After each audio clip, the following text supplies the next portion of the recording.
So today I'm going to cover how to assemble and initially set up the Synology DS918 Plus.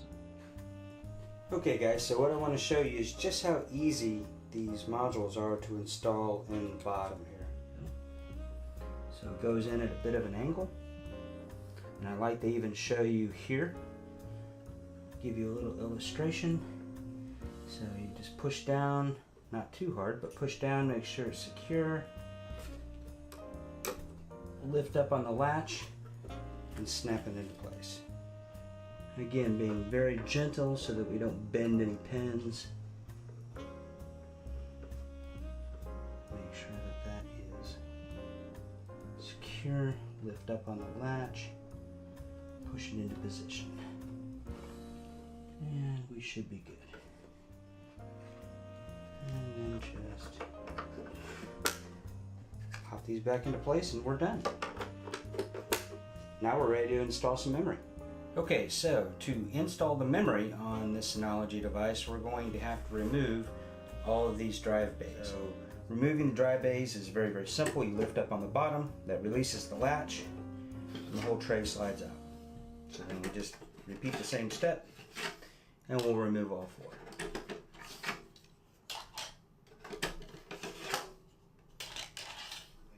So when you put this memory module in, here's my memory module right here. When you put this memory module in, you're going to have to make sure that you line up this notch. You can see the notch that's cut into the circuit board right there.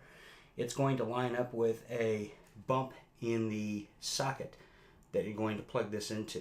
And that's how you make sure that you face this in the right direction, because it won't go in backwards or upside down. I'm going to try to tip this. There you go. You can see the memory module, I think, kind of sitting in there. Now all we need to do is push it down and click it into place. So we just push it down. Okay, so now we're going to prepare the drives for installation into the NAS unit. Okay, so now we're ready to actually install the hard drives into our NAS unit. And for doing this, it's extremely simple. You just start one side and work your way over. So just push that all the way in to where this lever clamps into place. Go with the second one. You don't have to worry about aligning the sockets. The little tracks that are built into the unit guide everything into place, and just snaps right in. Very, very simple. But you also get a pair of keys with the unit. So these keys will actually allow you to go in and you can turn each one of these, and now I can't get that open. Now we're going to transition from the hardware side to the software side. We're going to go up to volume and create. So this is the beginning part of setting up the software here. So what I'm going to do is I'm going to go down. You notice there's a quick, and that's an easy way to do it. You can do it that way. If you just want to hit next, you can go on and do an SHR volume. That's the Synology hybrid RAID. You can do that if you want, or you can go down to custom. What I'm going to do is I'm going to go down to custom, and just to walk down the path of what's available. If you go down I'm going to select custom, go to next, and then I'm going to create a new storage pool. So then it gives you the option. You can either do better performance or higher flexibility. It defaults you to better performance, and then it's also going to do higher flexibility. And it says this, for higher flexibility, it says this type of storage pool supports multiple volumes, allowing higher flexibility and space allocation.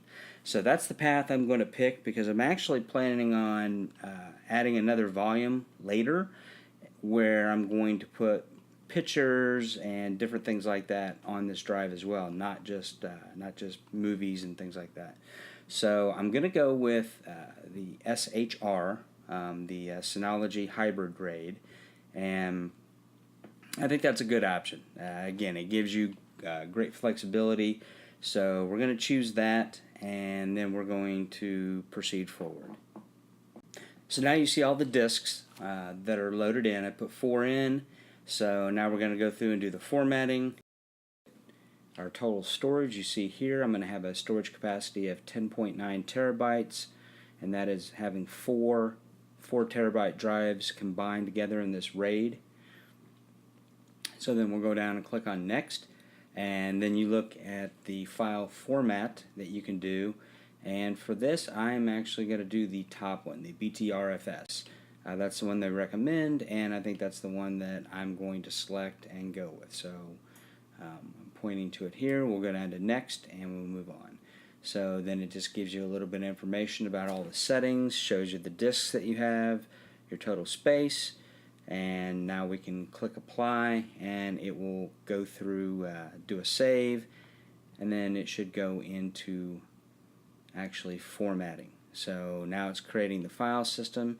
So if you look at the screen now, you'll see that we are on the SSD cache selection, and I'm up at where it says Create, Read Write. So since I've installed 2 SSDs, that's going to give us the ability to have a cache for reading and for writing.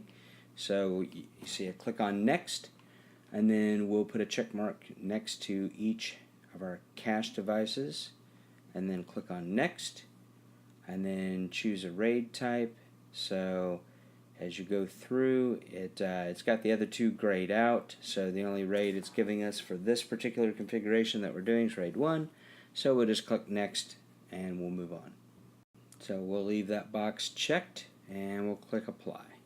Alright, so now you see where it says SSD Cache Creation Wizard. You check the I understand the data on the SSDs will be deleted, and click OK. So after a little bit of time, it'll go through a mounting and formatting of the SSD. So we'll wait till that comes back, and then we'll pick up where we left off. Okay, so now you see that the SSD cache has been initialized, it's formatted, it's all ready to go. So everything's good. So you can see here we have, it shows the drive health. It just shows basically some of the statistics of what's going on. So that's going to conclude today's video. If you like this video, hit that subscribe button, hit that bell notification, and stay tuned as I do more tech-related videos in the future.